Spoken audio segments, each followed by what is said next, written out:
ready for a deep dive. We're talking Bosnia and Herzegovina today. Yeah. A country, well, a lot of folks probably couldn't pick out on a map, which is exactly why we're here.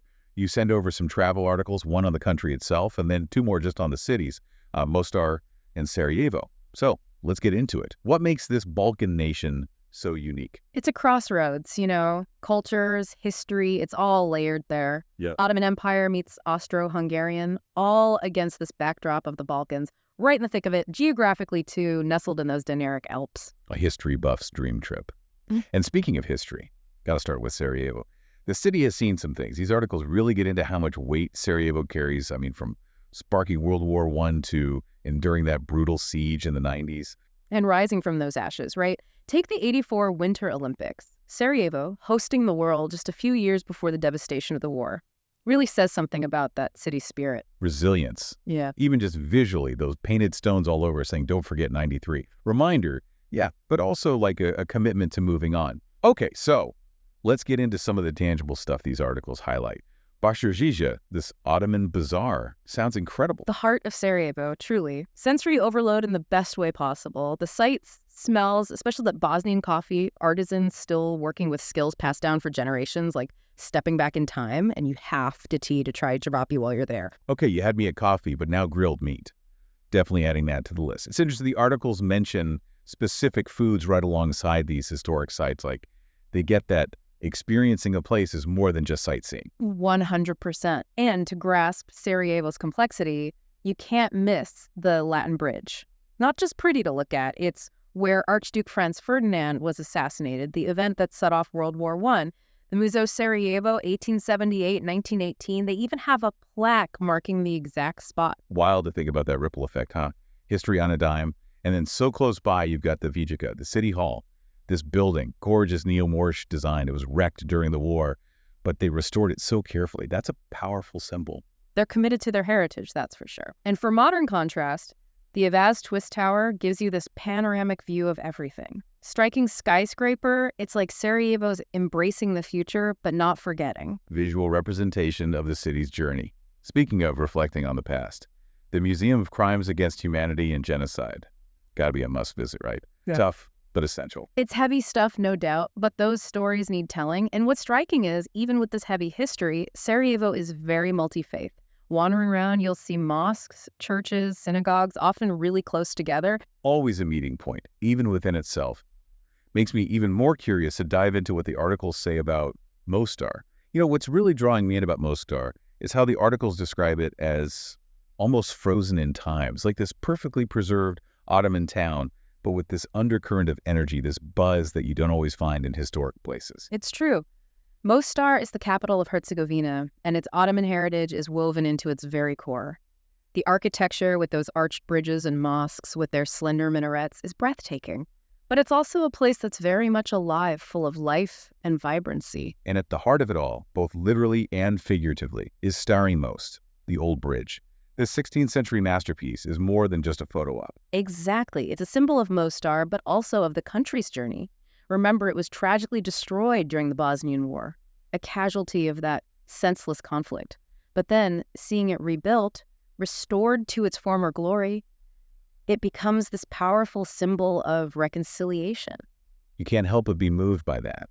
And it seems like that theme of destruction and rebuilding, of resilience, is woven throughout Bosnia and Herzegovina's story. It makes you want to tread carefully, respectfully, while still soaking it all in. Absolutely. And speaking of soaking it all in, the articles mention that Mostar is a fantastic base for exploring the Neretva River. Have you seen photos of this river? It's this incredible emerald green, almost unbelievably vibrant. Okay, the photos don't do it justice. It's like something out of a fairy tale. What's the best way to experience it? The articles recommend rafting. Imagine navigating those rapids, surrounded by those breathtaking colors with ancient bridges and fortresses dotting the landscape. It sounds both exhilarating and awe-inspiring. But for those who might prefer a slightly more relaxed pace, what else does Mostar have to offer? The heart of Mostar is its old town, a UNESCO World Heritage Site. Imagine wandering cobbled streets, the air filled with the aroma of Bosnian coffee, ducking into little shops selling traditional crafts. You're speaking my language. Are there any specific crafts I should be on the lookout for? Keep an eye out for copperware.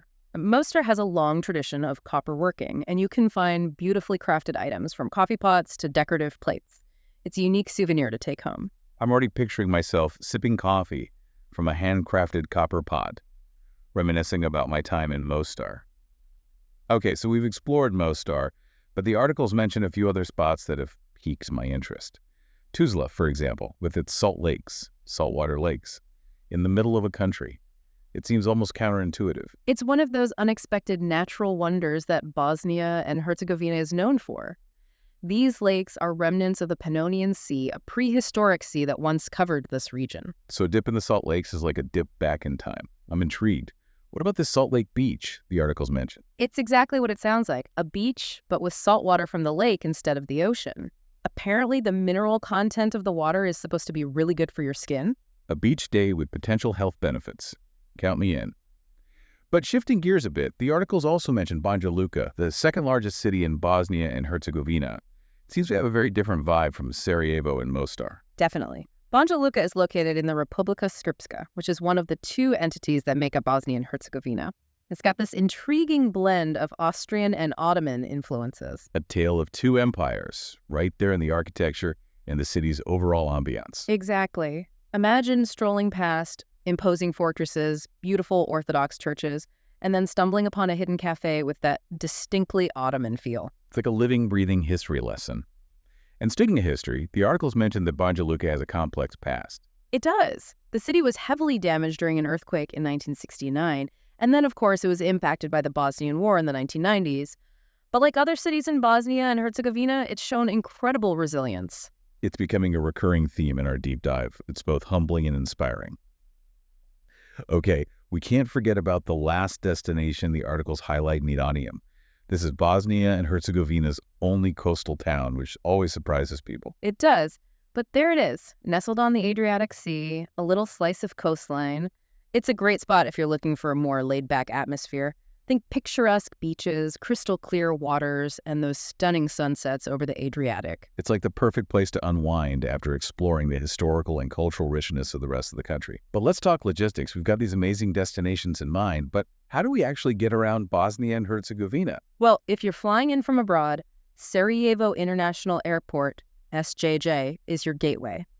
The Sarajevo article actually has a really helpful tip. It mentions that while the airport is well connected, you'll need to take a short trolley bus ride from the airport to the city center.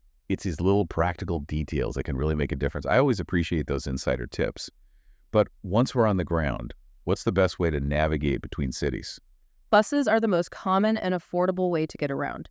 The articles mention that the bus network is quite extensive, and you can find frequent connections between major cities and even smaller towns. So it's a budget-friendly and efficient way to get around. What about those scenic train journeys I've heard about? You've done your research. They're definitely worth experiencing, especially the route between Sarajevo and Mostar. The articles rave about how the train winds through mountains and valleys, offering breathtaking views of the countryside. It sounds like a journey in itself, a chance to really soak in the beauty of the landscape. The Sarajevo article even mentions that there's a video linked showing the train journey, so I'm definitely checking that out. But you know me, I love to be prepared. What about money matters? What's the currency situation in Bosnia and Herzegovina? They use the convertible mark, abbreviated as BAM. Now here's the interesting part. It's pegged to the euro, which means it has a stable exchange rate. That simplifies things for budgeting. But are credit cards widely accepted, or should we plan on having cash on hand? The articles suggest a mix of both. Credit cards are generally accepted in larger establishments, especially in cities like Sarajevo and Mostar, but it's always a good idea to have some local currency on hand. Especially in those smaller towns or more rural areas, right? Cash is always king in those situations. Precisely. And you'll want cash for things like tipping those little market stalls, or if you want to pick up some of that delicious Bosnian coffee. Speaking of coffee, the articles really emphasize the importance of coffee culture in Bosnia and Herzegovina. Clearly more than just a caffeine fix, right? It's a ritual, a social experience. The articles describe how Bosnian coffee is traditionally served in a copper coffee pot called a juzba and small, intricately designed cups. It sounds like an experience in itself. So it's more about savoring the moment, the company, rather than just gulping down a quick cup on the go.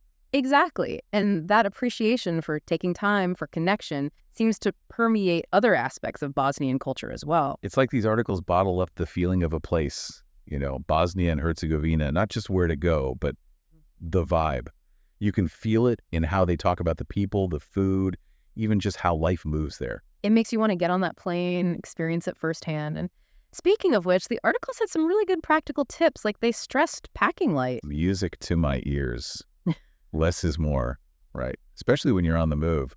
So anything specific about packing light for Bosnia and Herzegovina? Cobblestones, my friend. Those streets, plus some hills, maybe navigating train stations. Bulky suitcase recipe for disaster. Yeah, those charming streets can turn into a workout real quick if you're lugging too much. So backpack, small roller bag, that's the ticket. Exactly. And pack for all seasons, even if you're going during what should be the nice weather. Because mountain weather does what it wants.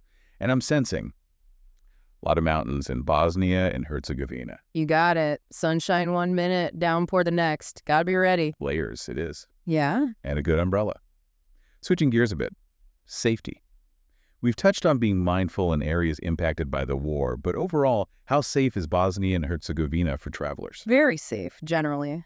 But like anywhere, common sense goes a long way. Be aware, don't flash cash, no wandering alone late at night if you're not familiar with the area. Pretty standard stuff. Exactly. And trust your gut. Situation feels off, it probably is. Get out of there, ask for help. The articles did emphasize, though, people are by and large very welcoming, happy to help if you need directions or have questions. That warmth coming through again. Okay, how about tipping? Customary there. It is, but more low-key. Small tip for good service, restaurant, cafe, that's appreciated. Taxis, round up to the nearest mark. Gotcha. No need to overthink it. So I want to circle back to this idea of using Bosnia and Herzegovina as a jumping off point.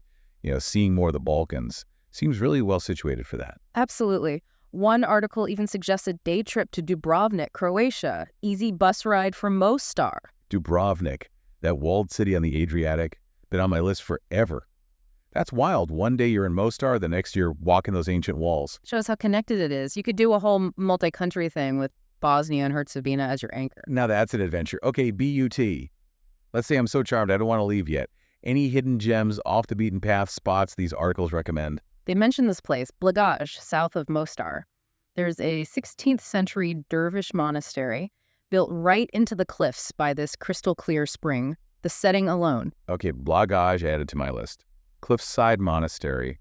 That's atmospheric, like something out of Indiana Jones. Peace, tranquility, surrounded by nature. If you have the time, it's worth it. I can picture it now. It's amazing, these articles, they pack it in. From Sarajevo's history to the quiet beauty of someplace I'd never even heard of before today. What a deep dive. It really has been. But I think what sticks with me is that spirit. Bosnia and Herzegovina, they've been through a lot, but the people, their resilience, it comes through. 100%. Yeah. And that's what makes a place worth visiting. The kind of place that stays with you. Couldn't agree more. So there you have it. Your passport's calling. We hope this deep dive into Bosnia and Herzegovina has sparked some wanderlust. Safe travels, everyone.